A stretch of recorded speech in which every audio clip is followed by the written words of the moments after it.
Hello friends, welcome back to our channel. आज हम लोग स्टडी करेंगे क्लास 10। टॉपिक है arithmetic progression. New chapter start करते हैं। तो चलिए, सबसे पहले हम लोगों ने प्रीवियस कक्षाओं में पढ़ा होगा, यानी कि सबसे पहले हम लोग को डिफाइन किया नहीं पढ़ाया जाता है नंबर के बारे में। तो सबसे पहले हम लोग को नंबर कौन सा पढ़ाया जाता है? Natural number. नेचुरल नंबर यानी कि प्राकृतिक संख्या। यानी कि सबसे पहले यदि हम लोग स्टडी करना स्टार्ट करते हैं तो पहले हम लोग क्या 1 2 3 4 सिखाया जाता है। तो ये सब 1 2 3 4 जितने भी नंबर हैं हमारे सब किसके अंतर्गत आते हैं? Natural number. किसके अंतर्गत? नेचुरल नंबर के अंतर्गत आते हैं। यानी कि नेचुरल नंबर का मतलब ये है कि प्राकृतिक संख्या। और हम लोगों ने इस तरीके से और ढेर सारे नंबर के बारे में पढ़ा होगा प्रीवियस कक्षाओं में। जैसे सपोज कर लेते हैं इवन नंबर। इवन नंबर क्या होते हैं? जैसे मेरा क्या 2 4 6 8 10 डैश डैश डैश, ये सब हमारे क्या है? इवन नंबर है। और हम लोगों ने पढ़ा हुआ है ऑड नंबर। ऑड नंबर पढ़ा हुआ है। ऑड नंबर तो क्या है? 1 3 5 7 9 11 डैश डैश डैश, ये सब हमारे क्या हैं? ऑड नंबर है। यानी कि हम लोगों ने ढेर सारे नंबर के बारे में प्रीवियस कक्षाओं में अध्ययन किया हुआ है। जैसे पहला हमारा क्या? Natural number, second even number, third odd number. ये सब नंबर के बारे में हम लोग क्या डिस्कशन कर चुके हैं। तो नेचुरल नंबर क्या होता है, इवन नंबर क्या होता है, ऑड नंबर क्या होता है। अब इन नंबरों का यूज क्या है? अब जैसे देख रहे हैं कि हमारा 1 2 3 4 5 6 डैश डैश डैश, यानी कि इसका मतलब क्या था? एंड सो ऑन, यानी कि इसके आगे ढेर सारे नंबर है। इसमें से इवन नंबर क्या था? 2 4 6 8 10 डैश डैश, यानी कि एंड सो ऑन, इसके आगे ढेर सारे नंबर होंगे। इस तरीके से हमारा क्या? ऑड नंबर है। तो इन सभी नंबर, ये सभी नंबर हमारे क्या है? एक पैटर्न पे है। कैसे? जैसे देखिए, ये फर्स्ट 1 है, 1 के बाद क्या रहा? 2 आ रहा है, 2 के बाद क्या रहा? 3 आ रहा है, 3 के बाद क्या? 4 आ रहा है। यानी कि 1 में अगर किसी एक पार्टिकुलर वैल्यू को ऐड करते हैं तो हमको क्या मिलता है? Second number. जैसे मैंने 1 में 1 ऐड किया तो 2 मिल जाएगा। 2 में फिर 1 ऐड किया 3 मिल जाएगा। 3 में फिर 1 ऐड करेंगे तो 4 मिल जाएगा। 4 में 1 ऐड करेंगे तो 5 मिल जाएगा। यानी कि हम लोग एक पार्टिकुलर वैल्यू यानी 1 को एक इस सभी टर्म में ऐड कर रहे हैं तो हमको नेक्स्ट टर्म मिल जा रहा है। जैसे इसको देखते हैं, इवन नंबर 2 है, 4 है, 6 है, 8 है, 10 है। तो यदि इस 2 में कोई पार्टिकुलर वैल्यू, जैसे मैंने 2 ऐड किया, 2 में 2 ऐड किया, क्या मिला? नेक्स्ट नंबर 4 मिला। अब फिर 4 में उसी पार्टिकुलर वैल्यू को ऐड करेंगे तो हमको क्या मिल जाएगा? 6 मिल जाएगा। 6 में उसी पार्टिकुलर वैल्यू को ऐड करेंगे, हमको 8 मिल जाएगा। 8 में उसी पार्टिकुलर वैल्यू को ऐड करेंगे, 10 मिल जाएगा। तो ये सब हमारे क्या? एक पैटर्न डिफाइन कर रहे हैं। सेम उसी प्रोसेस पे 1 है, 3 है, 5 है, 7 है, 9 है। यानी कि इन सभी नंबरों के बीच में एक रिक्त वैल्यू है, ठीक है, जो क्या एक पार्टिकुलर वैल्यू को किसी भी टर्म में पार्टिकुलर वैल्यू को ऐड करेंगे तो हमको नेक्स्ट टर्म मिल जाएगा। तो ये सब हमारे क्या पैटर्न है। अब इन्हीं पैटर्नों को ऐसे भी डिफाइन किया ऐसा है, जैसे कि 1 + 2 + 3 + 4 + 5 + डैश डैश डैश। इसको ऐसे भी लिख सकते हैं 2 + 4 + 6 + 8 + 10 + डैश डैश। इसको लिख सकते हैं 1 + 3 + 5 + 7 + 9 + 11 + डैश डैश डैश, ठीक है। अब देखिए, ये भी पैटर्न है, ये भी पैटर्न है। अब दो पैटर्न हमारे क्या हो गए? डिफरेंट हो गए। जैसे इस पैटर्न के नंबरों के बीच में क्या है? कॉमा फिल है, और इन सभी नंबरों के बीच में क्या है? ऐड सिंबल फिल है। तो जिन पैटर्न के बीच में कॉमा होता है उन्हें हम किस नाम से जानते हैं? सीक्वेंस। क्या बोलते हैं? सीक्वेंस। ठीक, बहुत इंपॉर्टेंट टॉपिक है सीक्वेंस। यानी कि कोई भी नंबर है, वह नंबर किसी भी पैटर्न पे लिखा गया है, उस पैटर्न उन सभी नंबरों के बीच में हमारा क्या है? कॉमा का सिंबल है, तो वह मेरा क्या कहलाता है? सीक्वेंस कहलाता है।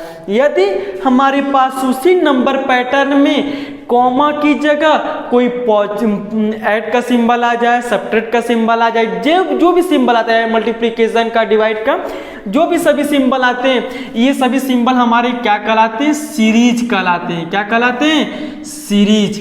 यानी कि एक होता है हमारा सीक्वेंस और एक होता है हमारा क्या? सीरीज। ठीक है, सीक्वेंस और सीरीज दोनों मेरे क्या है? Both are different.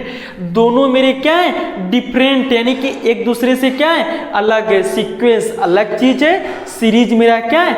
अलग चीज है, जिसको हम लोग अगली कक्षाओं में और डिटेल में डिफाइन करेंगे।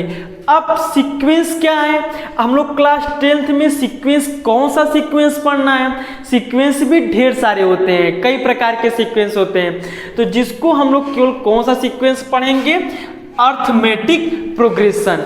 ठीक है, यानी कि इसको शॉर्ट में किस नाम से जाना जाता है? एपी। यानी कि इसको हिंदी में क्या बोलते हैं? समांतर श्रेणी बोलते हैं, अर्थमेटिक प्रोग्रेशन।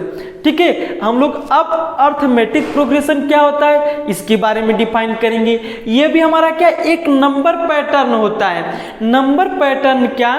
जैसे कि मैंने बोला, सपोज कर लेते हैं मैंने कोई एक नंबर पैटर्न लिया, तो सपोज कर लेते हैं मैंने इसी नंबर पैटर्न लिया,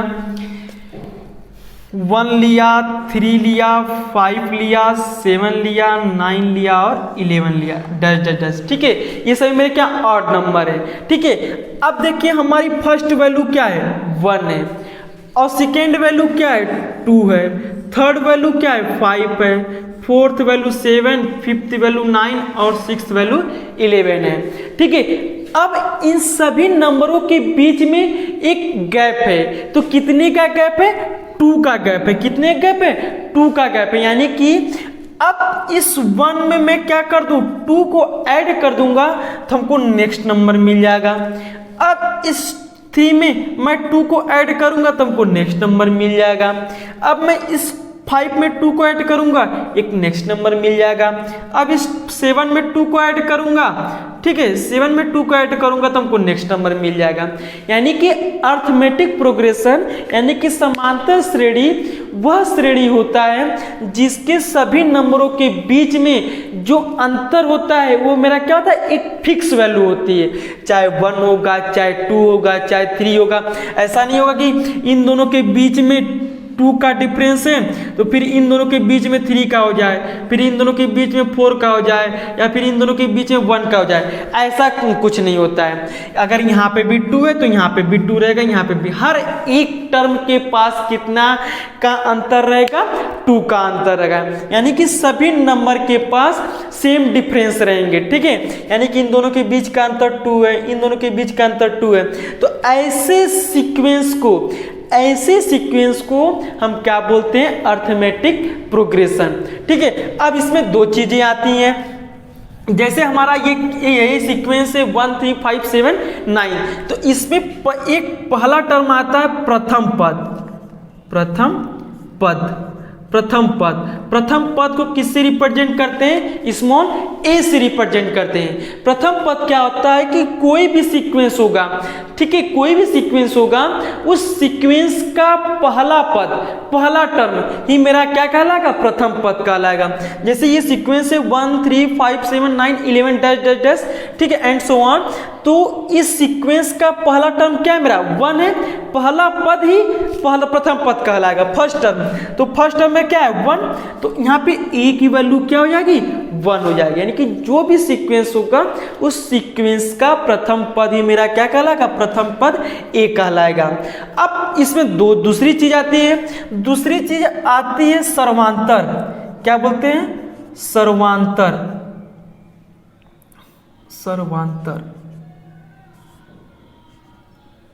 ठीक है, सर्वांतर किससे रिप्रेजेंट करते हैं? डी से रिप्रेजेंट करते हैं। किससे रिप्रेजेंट करते हैं? स्मॉल डी से रिप्रेजेंट करते हैं। अब ये सर्वांतर क्या होता है? जैसे मान लेते हैं ये कोई सीक्वेंस है, ठीक है, इसको फिर से लिखते हैं। जैसे मैंने एक कोई सीक्वेंस लिखा 1 3 5 7 9 11 एंड सो ऑन, ठीक है। अब इसको मैंने बोल दिया मेरा क्या है? प्रथम पद है।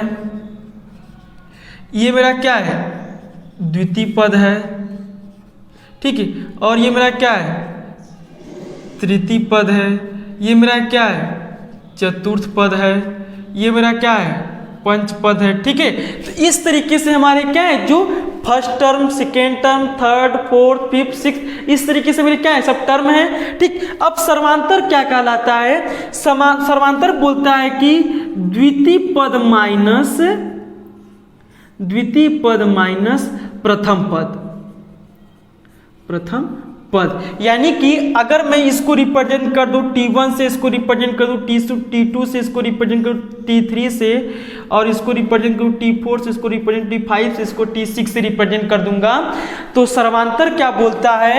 D रिप्रेजेंट करता है T2 माइनस T1, यानी कि द्वितीय पद माइनस प्रथम पद के बीच का जो अंतर होगा उसी को हम क्या बोलते हैं? सर्वांतर। यही सर्वांतर की वैल्यू हर एक के पास सेम होगी। चाहे आप इस फार्मूले को ऐसे भी लिख सकते हैं, तृतीय पद माइनस द्वितीय पद, चतुर्थ पद माइनस तृतीय पद, यानी इसको ऐसे लिख सकते हैं T2 माइनस T1, या T3 माइनस T2, या T4 माइनस T3, या T5 माइनस T4। हर एक के पास हमारा क्या आएगा? सेम अंतर आएगा, सर्वांतर आएगा। ठीक है, तो इस तरीके से, ठीक है, इस तरीके से हमारा क्या कहलाता है? ठीक है, सर्वांतर श्रेणी, समांतर श्रेणी में दो चीजें इंपॉर्टेंट है। पहला मेरा क्या? प्रथम पद, और दूसरा मेरा क्या है? सर्वांतर। प्रथम पद को A से रिप्रेजेंट करते हैं और सर्वांतर को किससे रिप्रेजेंट करते हैं? D से रिप्रेजेंट करते हैं। जैसे सपोज कर लेते हैं कि हमारे पास कोई श्रेणी है, ठीक है, कोई एक श्रेणी है, उस श्रेणी के बीच अगर जैसे मान लीजिए सपोज किया जाए कि आपको कोई क्वेश्चन दिया गया कि कोई एक सीक्वेंस है, यानी कोई एक सीरीज है, उस सीरीज के बीच का सर्वांतर डिफाइन कीजिए, और क्या डिफाइन कीजिए? प्रथम पद डिफाइन कीजिए। क्या क्या डिफाइन करना है? सर्वांतर डिफाइन करना है और प्रथम पद डिफाइन करना है। जैसे मान लेते हैं हमारा कोई सीक्वेंस है, 1 हो गया, ठीक, 3 हो गया, 7 हो गया, 11 हो गया, एंड सो ऑन। इस तरीके से हमारा क्या एक कोई सीक्वेंस है, इस सीक्वेंस में आपको क्या डिफाइन करना है? प्रथम पद और सर्वांतर को डिफाइन करना है। तो प्रथम पद मैंने बताया, प्रथम पद को किससे रिप्रेजेंट करते हैं? A से रिप्रेजेंट करते हैं। तो प्रथम पद क्या होता है? कोई भी सीक्वेंस है, उस सीक्वेंस का फर्स्ट टर्म मेरा क्या कहलाता है? प्रथम पद कहलाता है। तो फर्स्ट टर्म मेरा क्या? -1, तो A की वैल्यू मेरी क्या हो जाएगी? -1 हो जाएगी। अब हम इसको रिप्रेजेंट कर देते हैं, ये T1 की वैल्यू, ये T2 की वैल्यू, ये T3 की वैल्यू, ये T4 की वैल्यू है। ठीक है, अब हमको क्या निकालना है? सर्वांतर निकालना है। तो D निकालते हैं। D को किसको रिप्रेजेंट करता है? सर्वांतर को रिप्रेजेंट करता है। तो D इक्वल टू क्या होता है? T2 माइनस T1 होता है। क्या होता है? T2 minus T1। तो T2 की वैल्यू क्या है? 3 माइनस, और T1 की वैल्यू कितनी है? -1 है। इसको सॉल्व करते हैं तो क्या हो जाएगा? 3 माइनस माइनस प्लस 1 कितना हो जाएगा? सॉरी, यहाँ पे 3 है और यहाँ पे 1, 3 1 4, यानी कि इन दोनों के बीच का सर्वांतर क्या है? 4 है। अब हम ये चेक करते हैं कि हमारा समांतर श्रेणी है कि नहीं। समांतर श्रेणी जैसे मान लीजिए आपको कोई ढेर सारे सीक्वेंस दिए रहेंगे, अगर आपसे पूछे कि ये समांतर श्रेणी है कि नहीं, तो आप कैसे फाइंड करेंगे? तो सबसे पहले आप प्रथम पद डिफाइन कर लीजिएगा, आप सर्वांतर निकालिएगा। सर्वांतर किसके किसके बीच निकालिएगा? T2 माइनस T1 की वैल्यू चेक कीजिएगा। फिर सेकेंड कीजिएगा D equal to T3 minus T2। तो T3 की वैल्यू कितनी है? 7 माइनस, और T2 की वैल्यू कितनी है? 3। 7 माइनस 3 कितना 4 हो जाएगा। यानी कि अब ये D की वैल्यू और ये D की वैल्यू दोनों क्या है? सेम है। फिर नेक्स्ट टर्म भी चेक कर लेते हैं। D equal to T4 minus T3 करते हैं। तो D इक्वल टू T4 की वैल्यू 11 और T3 की वैल्यू कितनी है? 7। तो D इक्वल टू 11 में से कितना बचेगा? 4। यानी हर एक टर्म के पास D की वैल्यू क्या है? सेम है। तो यह सीक्वेंस हमारा किसमें कहलाएगा? समांतर श्रेणी, यानी कि अर्थमेटिक प्रोग्रेशन कहलाएगा। और इसका प्रथम पद A है और सर्वांतर क्या है?